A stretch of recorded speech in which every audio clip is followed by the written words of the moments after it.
పేద ప్రజల నివాసాలను నేలమట్టం చేస్తూ వారి బ్రతుకులను చిన్నాభిన్నం చేస్తున్న కాంగ్రెస్ కు ప్రజలు తగిన గుణపాఠం చెబుతారని ఎంపీ ఈటెల రాజేందర్ అన్నారు. జవహర్లాల్ నగర్ లో ఏర్పాటు చేసిన పోరుబాటు కార్యక్రమంలో ఆయన మాట్లాడారు. లంచాలు ఇవ్వకపోతే గద్దల్లా వాలిపోయి ఇళ్లను నేలమట్టం చేస్తున్నారని మండిపడ్డారు. ఇకనైనా నిరుపేదల విషయంలో సర్కార్ పిచ్చి వేషాలు మానుకోవాలని, లేదంటే భారీ ఉద్యమం తప్పదని ఆయన హెచ్చరించారు. దుర్మార్గాలు, రెవెన్యూ అధికారుల ఆగడాలు పేద ప్రజలకు కంటి మీద కురుకులెక్కడి చేయడమే కాకుండా పేదల ఇళ్లను కూల్చివేసి పేదల గూడును చెదగొట్టి పేదల బతుకుల్లో మట్టి కొడుతున్నటువంటి దుర్మార్గ ప్రభుత్వాన్ని చూస్తూ ఉన్నాం. మేము ఇక్కడ బాలాజీ నగర్లో, జవహర్ నగర్లో, అరుంధతి నగర్లో హైడ్రా వాళ్ళు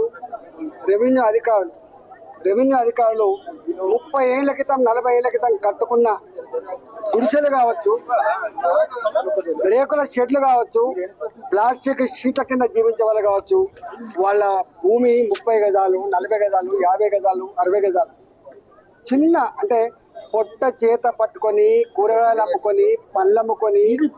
ఇళ్లల్లో పనిచేసుకొని బతికేటువంటి కుటుంబాలు ఇవాళ కొంచెం ₹1 లక్ష, ₹2 లక్షలు సంపాదించుకొని చిన్నపాటి రేకుల షెడ్ వేసుకుందామన్నా,